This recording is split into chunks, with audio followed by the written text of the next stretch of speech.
શ્રી કૃષ્ણાય નમઃ.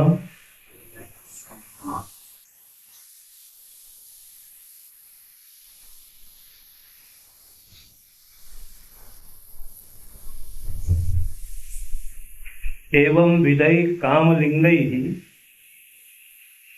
अप्राप्त सुरतोत्सवा दश भाव गतम कामम नाना भावै प्रदर्शये. આપણે ગઈકાલ સુધીમાં જોઈ રહ્યા કે કીર્તન ગાનથી રસ ક્રમથી અભિવૃદ્ધિને પામતો જાય છે. તેમાં આ કીર્તન ગાન સૌથી વધારે પ્રથમ ઉપયોગી કોને? તો ભરત મુનિ પોતાના નાટ્યશાસ્ત્રમાં જણાવે છે, અપ્રાપ્ત સુરતોત્સવ. જે સ્ત્રીઓને અત્યાર સુધી સુરતીનો ઉત્સવ પ્રાપ્ત થયો નથી, પુરુષ સમાગમનો જે અનુભવ કરી શકી નથી અને છતાં પણ એ કરવાની ઈચ્છા રાખે છે, એવી સ્ત્રીઓ, એ પ્રકારની જ્યારે સ્ત્રીને જ્યારે નાટકમાં પ્રસ્તુત કરવામાં આવે તો ત્યારે એને શું કરવું, કઈ એક્શન કરવી, તો એ બતાવે છે કે આ 10 સ્થાનમાં ગયેલા કામને જુદા જુદા ભાવો વડે એને પ્રદર્શિત કરવું. સૌથી પહેલી વાત તો એ છે કે આપણા મનમાં કોઈ પણ વસ્તુ માટેની ઈચ્છા એ ક્યારે પ્રગટ થાય છે અને પ્રગટ થવાના કયા કયા વિષયો? કોઈ પણ વ્યક્તિમાં આપણું આકર્ષણ થવામાં મુખ્ય સબ્જેક્ટ કયા કયા? તો ભરત મુનિ જણાવે છે કે શ્રવણાત, દર્શનાત, રૂપાત. સૌથી પહેલા તો એના ઘણા ગુણો, એની ઉત્તમતા વગેરેને સાંભળવાથી એ વ્યક્તિમાં આપણું આકર્ષણ થાય છે. પછી દર્શના, પછી એને આંખેથી જોવાથી, સાંભળવાથી, આંખેથી જોવાથી, જોયા પછીથી એમાં આપણું મનનું આકર્ષણ થાય છે. પછી રૂપા,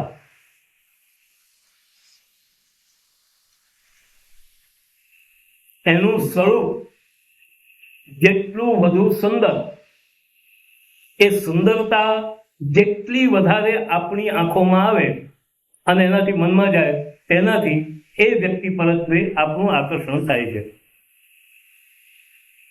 અને અંગ લીલા વિચેષ્ટિતૈ, અને પોતાના શરીરના જુદા જુદા અંગોની અલગ અલગ ચેષ્ટાઓ,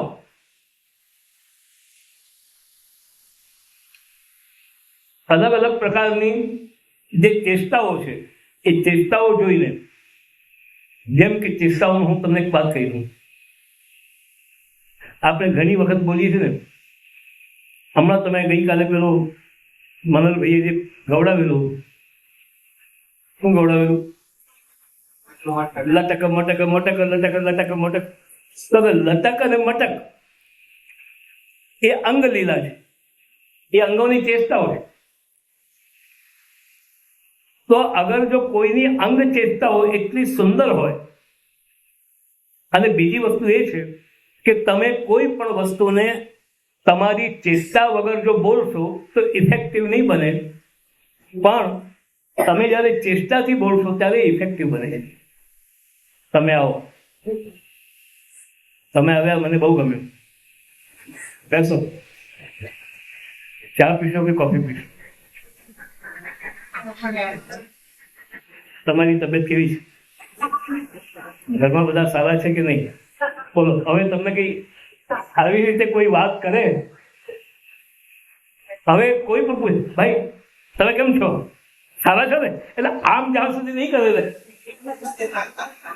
એટલે આ અંગ ચેષ્ટા વગરનું કંઈ પણ કરેલું એ રસને, ભાવને પેદા કરતું નથી. હવે આવી રીતે તમે કેમ છો, તમારામાં કોઈ ભાવ થયો? તમે કેમ બધા મજામાં? હલો, કેમ છો?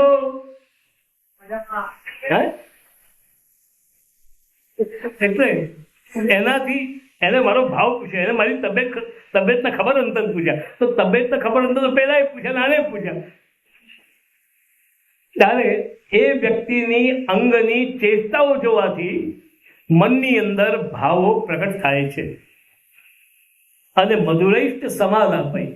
અને તેમાં પણ જ્યારે એની સાથે આપણે વાતચીત કરીએ ત્યારે એનું મધુર શબ્દ અને મધુર શબ્દો બોલવામાં પણ આપણી મધુરતા જોઈએ. એ મધુરતા, આ બધી વસ્તુ હોય ને ત્યારે મનમાં કામ સમૂહ જાય છે. એ વ્યક્તિ માટેની આપણા મનમાં આકર્ષણ, ઈચ્છા કે કામ ઉત્પન્ન થાય છે. હવે રહી વાત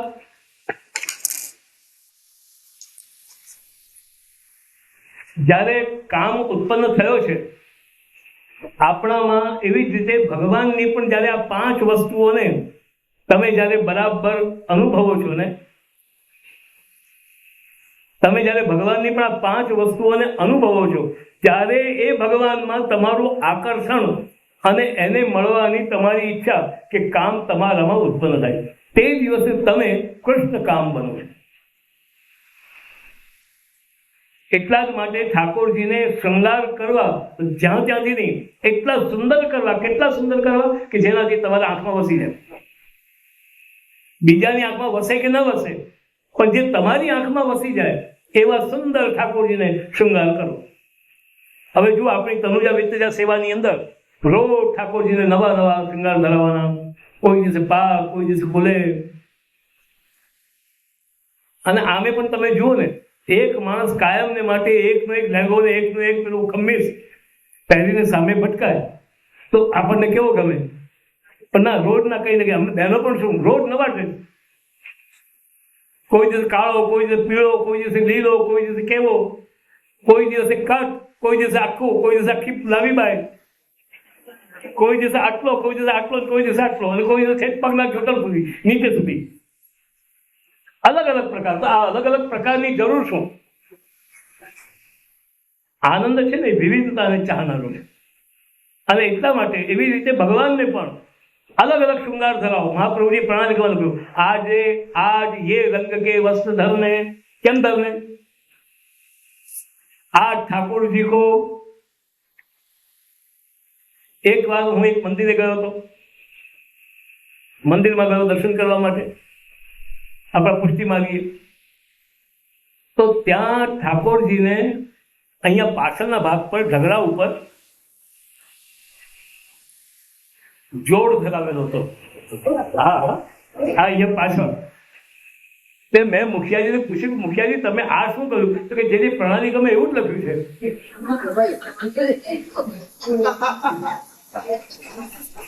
તુલે પર જોડ ધરાવવાનું.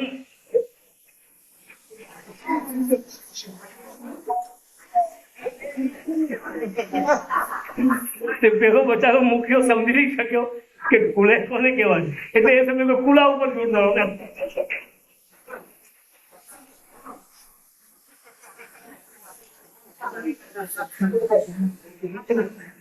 પછી મેં મુખિયાજીને કહ્યું, મુખિયાજી કુલા પર નહીં, કુલે પર, અને આને કુલે કહેવાય. કુલે એટલે શું ખબર તમને? અકબર બાદશાહ જે પાગ પહેરતો હતો તે પાગનો પ્રકાર. એને જોઈને શ્રીનાથજી આજ્ઞા કરી કે ગુસાઈજી, કાકાજી મને આવી પાગ પહેરાવો. અને ગુસાઈજી પછી એ જ પાગ ધરાવી અને શ્રીનાથજીના પ્રિય થઈ છે તો ઉત્સવ પર પછી એ જ આવે છે. તો આપનું આકર્ષણ થાય છે. તો ઠાકોરજીની અંદર પણ આ બધા જે નિયમો મૂક્યા એ એટલા માટે મૂકવામાં આવ્યા આ તમારી તનુવિત્તજા સેવામાં જુદા જુદા શૃંગારો, જુદા જુદા વસ્ત્રો, જુદી જુદી ટાઈપ, જુદા જુદા મનોરથો, જુદી જુદી સામગ્રી, જુદી જુદી સજાવટ, આ બધું એ તમારા મૂળ મનના આકર્ષણ માટે છે. એ તમારા મનના આકર્ષણ માટે. આ જ આપણા પુષ્ટિ માર્ગનું મેડિટેશન છે. આ જ આપણા પુષ્ટિ માર્ગનું મેડિટેશન છે.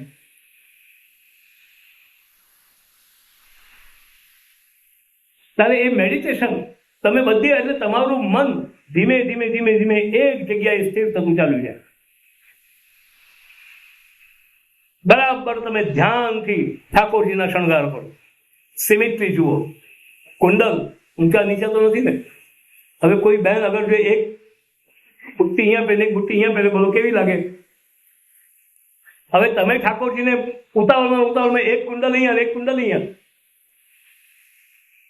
તો કઈ જગ્યાએ કુંડલ ધરાવવા જોઈએ, કઈ જગ્યાએ કર્ણફૂલ ધરાવવા જોઈએ, શીશફૂલ ક્યાં કેટલો હોવું જોઈએ, પાગ કેટલી વાંકી હોવી જોઈએ. ઘણા લોકો પાગ ધરાવ કેવી બતાવે આમ સીધી.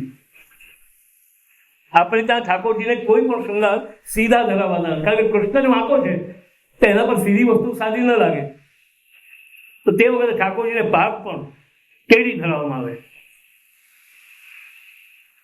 આ બધું આપણે ત્યાંનું મેડિટેશન છે કે જે તમારા ચિત્તને એક વાત નક્કી છે કે જેમાં મનુષ્યને આનંદ આવશે એમાં એનું ચિત્ત સ્થિર થશે, અને જેમાં તમને આનંદ નહીં આવે ત્યાં તમારું ચિત્ત ક્યારેય પણ સ્થિર નહીં થાય. ત્યારે એ મેડિટેશન અને આ બધી રીતે તમે જ્યારે વર્તો છો તો તે વખતે તમારા મનની અંદર પછીથી એ કૃષ્ણ માટેનું એક આકર્ષણ વધી અને આવા કૃષ્ણને હું પણ મેળવું એવી એક ઈચ્છા થાય છે.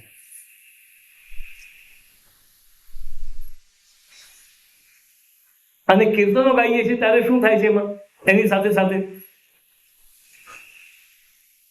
કે જે ગોપીઓએ, જે ભક્તોએ ગઈકાલે ભગવાનને નહોતા મેળવ્યા તે લોકોએ પણ પોતાના સેવાથી, ભક્તિથી અગર જો આ કૃષ્ણને મેળવ્યા છે તો હું કરીશ તો મને પણ આ કૃષ્ણ ચોક્કસ મળશે એવો એક વિશ્વાસ મનમાં દ્રઢ થતો જાય છે.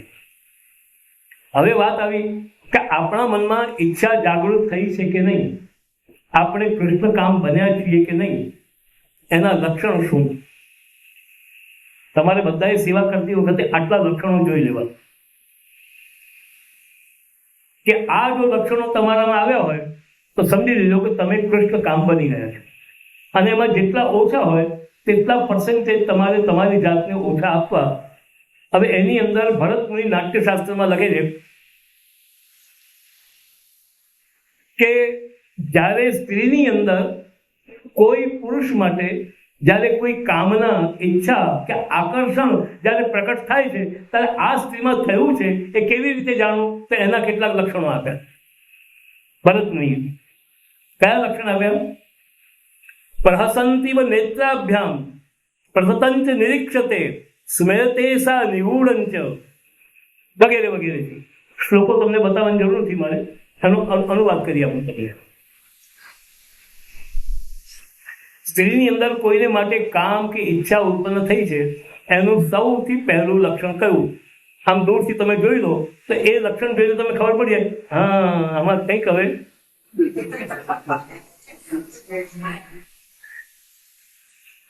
તો એ લક્ષણ કયું? ખીલેલા નેત્રોથી વારંવાર જોવું. આમ ખીલેલા નેત્રથી, આમ મરેલા નેત્રથી નહીં, ખીલેલા એકદમ કમળની માફક, ફૂલની માફક ખીલેલા નેત્રોથી વારે ઘડી જોવું.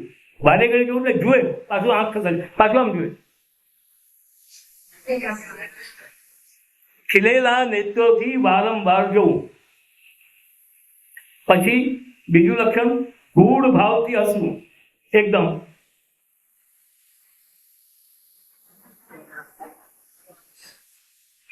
ગૂઢ ભાવથી, એકદમ સ્પષ્ટ. આ તમે હશે એવું નહીં, તમે બધા અત્યારે હસી રહેશે એવું નહીં. ગૂઢ ભાવથી હશે. તમે જે અત્યારે હશે ને એ તમારી અંદર બીજો કોઈ સબ્જેક્ટ આવે એટલે ગૂઢ ભાવથી હસવું. પછી ત્રીજું લક્ષણ માથું ઝુકાવીને વાત કરવી. એ વાત કરે ત્યારે કેવી રીતે કરે? માથું ઝુકાવી દે. આ પણ એનું લક્ષણ છે. નહીં તો જો આ ભાવ ના આવ્યો હોય તો આમ સામ આંખ મેળવીને કેમ છો તમે, પેલું કેમ તમે કેમ છો,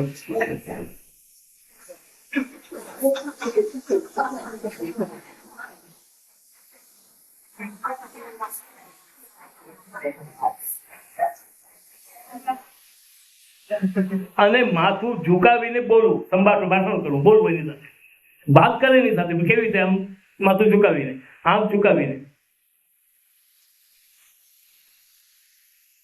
પછી એ વાત કરતી વખતે કેવી રીતે વાત કરે?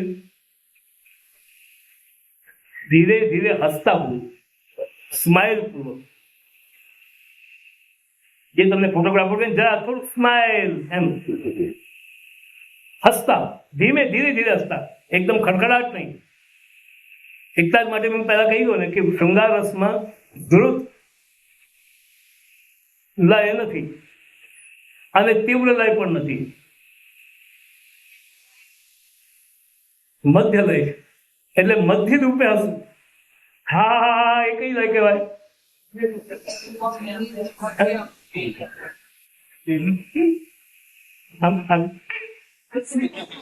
એવી પણ લય, મધ્ય લય. પછી આગળનું લક્ષણ, પોતાનો પરસેવો અને આકારને, ચહેરાને છુપાવો. પરસેવો થયો છે કારણ કે જોતાને જાતે.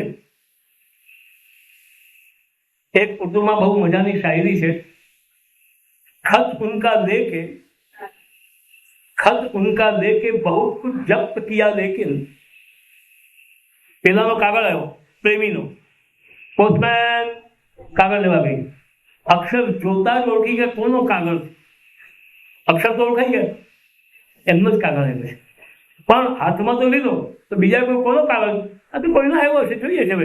પણ હવે કે છે કે ખત ઉનકા લેકે बहुत कुछ जब्त किया लेकिन थरथराते हाथों ने भरम खोल दिया. પછી પેલા તો પછી કાગળ લઈને આટલો થરથર કેમ થાય? થરથરાતે હાથોને ભરમ ખોલ દિયા.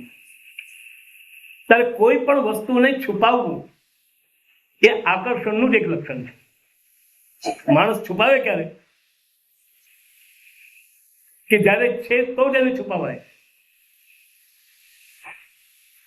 પછી હોઠ ફડકવા, બોલતા ચાલતા બેસતા હોઠ ફડકવા. પછી ચકિત આંખો એ જોવાનું, એકદમ ચકિત થઈ જાય. આ બધા જે લક્ષણો છે ને એ અપ્રાપ્ત સુરતોત્સવની અંદર ઉત્પન્ન થયેલા આકર્ષણના, પ્રેમના, રસના લક્ષણો છે. આ બધા લક્ષણો જ્યારે તમારા સેવામાં આવે ત્યારે સમજી લેજો કે તમારામાં પણ કૃષ્ણ માટે આકર્ષણ આવ્યું. કેવી રીતે? તમે ઠાકોરના દર્શન એકદમ ખીલેલા નથી. વારંવાર તમે ઠાકોરની સામે તમે કોઈ કામ કરતા પણ હો તોય તમારી વારે ઘડી આંખ આમ જતી હોય, પાછા ઠાકોરમાં આમ કામમાં લાગે. વઘાર કરતા કરતા પણ જીરું નાખ્યું ને પાછું આમ જવું, રાઈ નાખીને પાછું આમ જવું. તો વારંવાર જો આ પ્રકારના જે લક્ષણો છે ને એ જયારે તમારામાં પ્રગટ થાય પછી તમે ઠાકોરની સામે આમ ગૂઢ ભાવથી હશો. ઠાકોરજી હવે તમે જે આવું મૂળું બનાવી બોલો એ બોલવામાં પણ ઠાકોરજી બધી બીજી વાત છે. આ શું છે? ઠાકોરજી દિલ.